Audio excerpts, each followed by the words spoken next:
Welcome to FlightGlobal Focus, your new essential podcast for trusted aviation insight. We publish new episodes twice weekly. Join us on Friday for a concise news briefing and on Monday for in-depth analysis covering airlines, defense, and aerospace.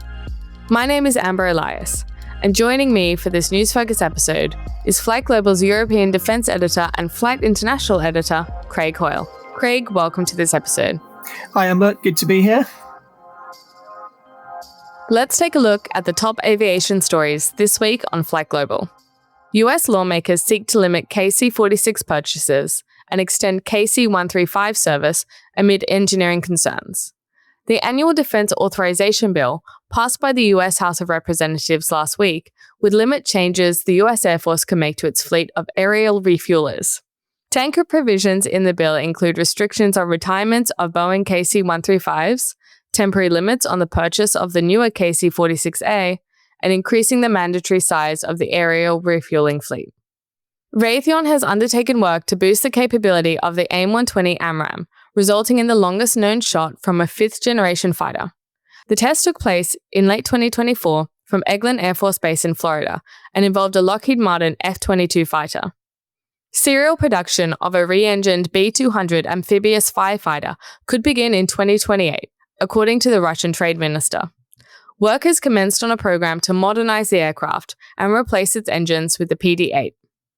Finally, the UK could accelerate the availability of advanced features to be introduced via a major radar upgrade for its Typhoon combat aircraft, according to Eurofighter partner company BAE Systems. Craig, after the first series of prototype flight trials wrapped up earlier this year, what can you tell us about the program? So it's apologies at the outset here because there are going to be a lot of acronyms here, but it is a military program. Happens with every military program.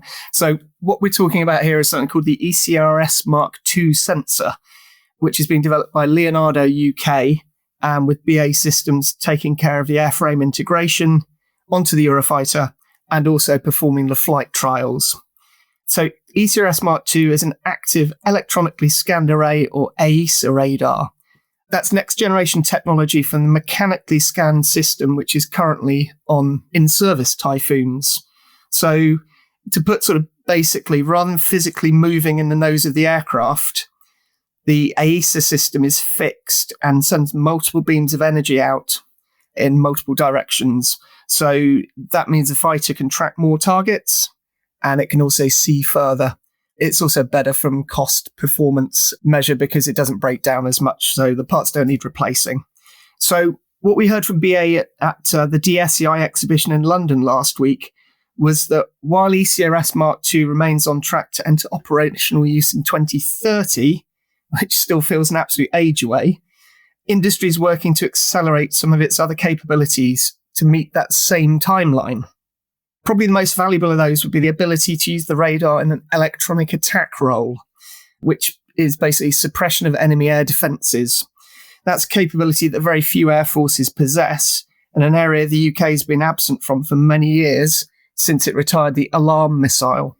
The Typhoon has got a lot of customers beyond the Royal Air Force, but how do we see this fighter evolving to meet the needs of its worldwide customers? Yeah, it's worth noting there's more than 600 Eurofighters have been delivered now, which probably surprises some people. And the global fleet is now getting very close to 1 million flying hours. So Eurofighter was developed for Germany, Italy, Spain, and the UK. And then it's had export success beyond that. So it's also flown by Austria, Kuwait, Oman, Qatar, and Saudi Arabia. It's a very complex program, Eurofighter. So rather than there being a single AESA radar activity between the nations, we've actually got several. So Kuwait and Qatar fly jets in an ECRS Mark 0 radar standard, and Germany and Spain are getting jets in a Mark 1 standard. So looking at the UK part of the program, it's leading major export sales campaigns currently, and it's looking at a long-standing requirement in Saudi Arabia, and there's also an opportunity in Turkey. And interestingly, during DSEI, it emerged that Qatar could also be in the market to take some additional aircraft. And that was sparked after the Israeli Air Force strikes against Hamas officials on its territory, which broke while the show was happening, which made life interesting there. So looking on exports, having a more capable radar's a good thing. And fighter deals tend to run at fairly slow paces. So once somebody buys something, it's easily 3+ years before they actually get a jet.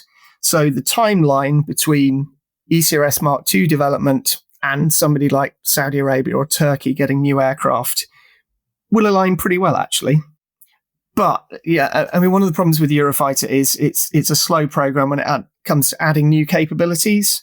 So one thing we heard as well from BAE was there's possible interest in putting something called APKWS-2 onto the aircraft. That's a fairly low-cost guided rocket. And the US have had some success using it, shooting down drones used by Houthi rebels operating out of Yemen. We don't know what sort of timeline you'd look at to put something like that onto Typhoon, but notably, US Air Force recently did an integration with the F-15 fighter, and they added the APKWS in 9 days, which Eurofighter's never going to manage.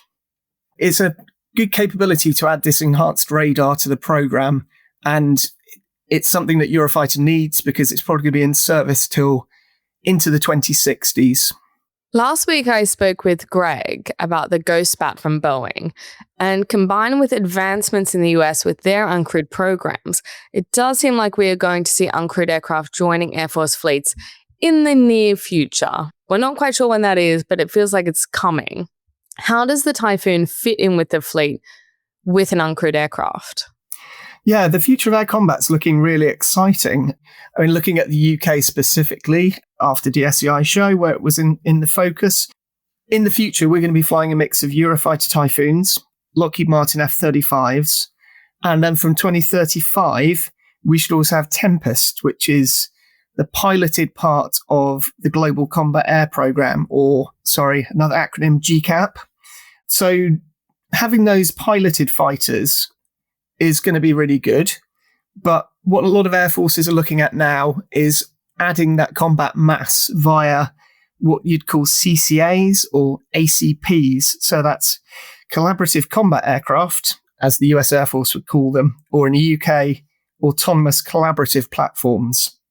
And we're going to see those coming into use probably, I think frontline, we're still quite a few years away from it because there's technology to be cleared. There's also rules of engagement considerations to have. But both of those unmanned systems are going to play a part in the future programs in Europe. So you've got GCAP and you've also got FCAS, which is the Future Combat Air System, which is being done by France, Germany, and Spain.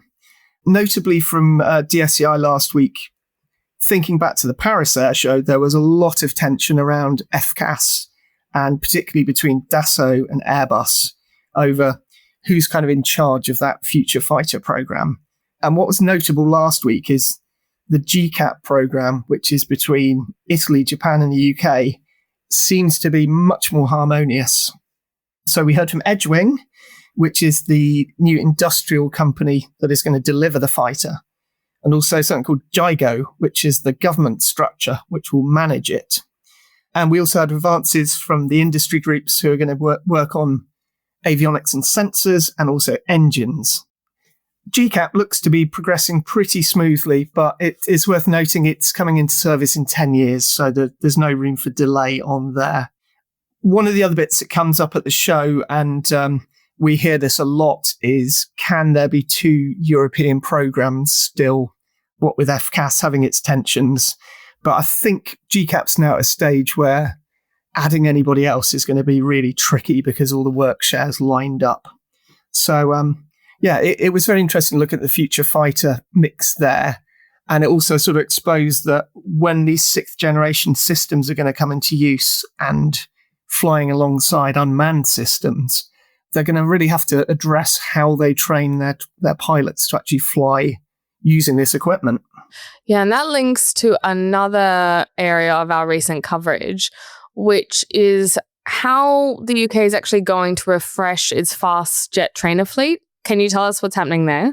Yeah, so this has been running for a little while. There's been serviceability problems with the Hawk trainers that the RAF uses. So for a couple of years now, they've been starting to think about how they're going to replace them. So we're currently waiting for the Ministry of Defence to launch a contest. And what that's going to look to do is replace both the Hawk T2 advanced jet trainers that train new RAF pilots, but also the Hawk T1s, which are flown by the Red Arrow's aerobatic display team. And that adds a really interesting dimension in sort of broadsheet tabloid appeal following this story as what are the Red Arrows going to fly in the future. So at the moment, it's a bit of a holding pattern. There's a new UK defence investment plan due later this year, and that's going to unlock some of these programs, including the trainer contest. I chatted at DSEI to Leonardo about their M346 trainer, which is pretty certain to be among the leading candidates for this requirement, probably with the Boeing T7 as the other main candidate. Notably, BAE hasn't got a platform to offer because it's stopped building the Hawk, but we could well see it team up with another company to provide the aircraft, and then it could look at doing something like the local final assembly and maybe support. So there's other candidates in the mix as well. So there's Korea Aerospace and Lockheed Martin who have the T50, and Lockheed had a model on show in Red Arrow's colours, which was possibly a little bit cheeky. There's also Turkish Aerospace who have their developmental Herjet. And as an outlier, there's a UK startup that we first wrote about in 2018. So plenty of people have dismissed its chances over the last few years, but the company, which is Aeralis, just keeps on grabbing headlines. It's done a lot of marketing around targeting particularly the Red Arrow's replacement, but most recently it's confirmed plans to do final assembly of the aircraft at Glasgow Prestwick Airport. So it's got a very innovative design. It's a modular jet family, and the key part of it is a core common fuselage, which they'll build different variants around. It's got a very interesting design. It's the only bidder that hasn't actually built or flown an actual aircraft, but it would argue that its digital design is very mature, and it's just sort of waiting for a green light to take off. So I think once this trainer contest does actually get up and running, it's something I'm certainly going to be writing an awful lot about. And I think more broadly, people are going to be seeing quite a lot of coverage of it. Yeah, absolutely. As you said, it's quite maybe an exciting time in aviation, defense aircraft, the way that sort of the fleets are going to fit together over the next 5, 10, 15 years. I mean, Greg and I were saying this last week as well. It feels like we're having a real burst of development and technology. Yes. And I think what we're really seeing is that we've had quite a long time where air forces have operated in sort of permissive environments, we'd say. So Iraq and Afghanistan, where there was no counter-air threat, there wasn't any air defense. It was fairly benign. And now we're really looking at the sort of near-peer adversaries. So it's always said as Russia and China, but it is primarily China. And we saw at their recent military parade, they are chucking huge amounts of resources into really advancing their military capabilities. A few years back, people would say, we're sort of, the West is 10, 20 years ahead of China in technology, and that gap is really narrowing very fast, and they are an absolute sprint developing technologies. So it's a bit of a test for the Western nations. They're spending more on defense, but they have to have really good, very capable kit that's going to be able to cope with an adversary that has decent kit, but also enormous mass volume of equipment. No, it does feel like we are entering a bit of an arms race, so to speak, but more of a technological arms race in the sense, fleets increasing mass, and they're doing that through things like, uncrewed aircraft like the Ghost Bat, but also through more traditional long-standing programs like the Typhoon, Eurofighter, etc. Craig, thank you so much for joining me on this week's episode of FlightGlobal Focus. Thank you, it's been fun. FlightGlobal Focus is a production of FlightGlobal with audio editing by Lucy Johnson.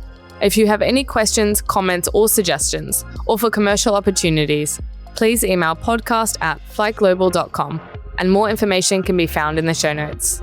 Listen, rate, review, and subscribe wherever you get your podcasts.